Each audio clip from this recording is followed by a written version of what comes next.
তো দেখো, আজকে আমি এরকম একটা শাড়ি তোমাদের সাথে শেয়ার করছি, একটা স্ট্র্যাপলেস ব্রালেটের ওপরে। টুইস্ট তো আছে, তো একটু ওয়েট করতে হবে। শাড়িটা দেখে নাও, এটা নতুন শাড়ি। ড্র্যাপিংটা দেখিয়ে দিলাম, এই যে ড্র্যাপ করে নিয়েছি, এটা পেছনে বাঁধা আছে।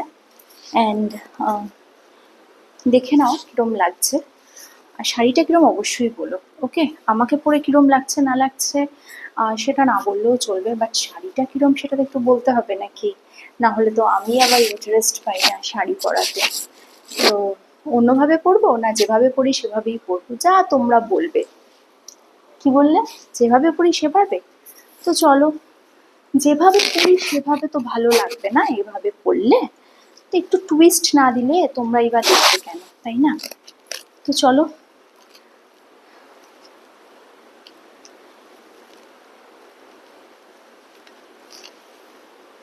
এই যে আমি কুচিটা দিলাম, এই কুচিটা এবার না, একা পরতে খুব প্রবলেম হয় জানো তো, একা শাড়ি পরা খুব প্রবলেম। যদিও শিখে গেছি, বাট এই যে নতুন শাড়ি তো, ডান ডান ডান ডান ডান ডান ডানা ডান ডান, আউচ। এই যে পরে নিলাম শাড়িটা, সো এটার মধ্যে নতুনত্ব কি আছে প্রথমেই বলে দিই। এটা কিন্তু শাড়ির একটা কি বলবো, এইটা এটা হচ্ছে শাড়ির একটা বলো না কি বলে, ব্লাউজ পিস।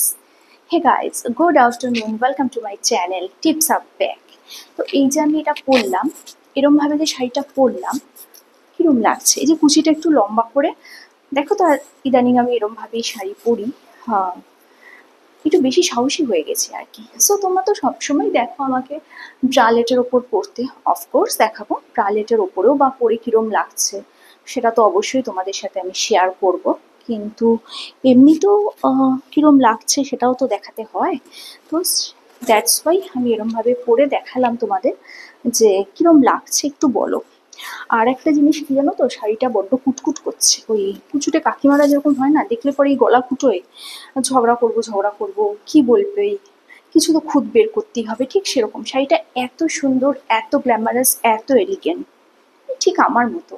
তারপরেও না শাড়িটা পরে একটু গা কুটোচ্ছে, ওই ঠিক হয় না, ওই মান মান বাটা মান কচু দেবে সাদা ফ্যাট করে, দেখতে ভীষণ সুন্দর, বাট একটু খেলে কখনো গলা কুটোয়। এই শাড়িটাকে দেখে আমার ওরকম একটা আসছে ফিলিং। এনিওয়ে, তো দেখো এই যে আমি পরেছি, এটার ওপর কিরম লাগছে তোমরা তো অবশ্যই বলবে। আর হ্যাঁ, একটা জুয়েলারি পরে তো দেখাবো, তবে এটার সাথে না। এখানে এইভাবে যে আমি পরেছি ব্লাউজ পিসটা, এটারই একটা আলাদা গ্ল্যামার, কি বলো? এটাতেই একদম বাজি মাত হয়ে গেছে, একদম কি বলবো, একদম 100-তে 200 হয়ে গেছে। সো আসছি আরেকটা টুইস্ট নিয়ে। তো আমি তো এটা এবার করে নিই, এতক্ষণ তোমাদের সাথে শেয়ার করলাম। তো দেখো, এই পিসটা আমি ব্লাউজ বানাই শুধুমাত্র তোমাদের সাথে একটু শেয়ার করবো বলে। অ্যান্ড ফাইনালি আমি যে এরকমভাবে ব্রালেটের ওপর করলাম, কোনটাতে আমাকে বেশি ভালো লাগছে, মানে কোনটা একটু বেশি অ্যাট্রাকটিভ লাগছে, ব্রালেটের ওপর করে নাকি ওই ব্রালেটের ওপর যেটা করেছিলাম সেরকম ভাবে। তো একটুখানি আমাকে বলে তো কোনটা পরে আমাকে বেশি ভালো লাগছে। আমার না কেন জানি না মনে হচ্ছে এটার সাথে একটা লম্বা হার করলে বেশ ভালো বলে।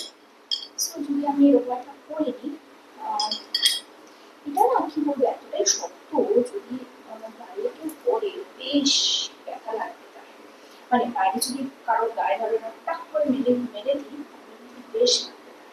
তো যাই হোক, এই যে আমি করেছি, কোনটাকে পরে আমাকে বেশি ভালো লাগে ওই ব্লাউজ পিসটার সাথে। তোমরা যদি চাও আমি ওরকমভাবে ব্লাউজ পরে তোমাদের সামনে আসতে পারি, মানে ওরকমভাবে ব্লাউজ বানাতে পারি। ওরকম ডিজাইনার ব্লাউজ তো কেনা পাওয়া যায় না, ওটা বড় বড় টেলার দিয়ে বানাতে হয়, তো আমার ছোট্ট টেলার, সে বানাতে পারে। তো এই যে আমি পড়েছি ব্রালেটের উপরে এরকমভাবে, কোনটা আমাকে বেশি ভালো লাগছে সেটা বলবো। আর কারা যেন বলে ব্রালেট খুব বাজে, ব্রালেট খুব নোংরা, ব্রালেট করলে খুব খারাপ লাগে। তারা প্লিজ ইগনোর করুন, ধৃতরাষ্ট্র বা গান্ধারী হয়েছে। আসলে একটা নতুন ভিডিও নিয়ে ততক্ষণের জন্য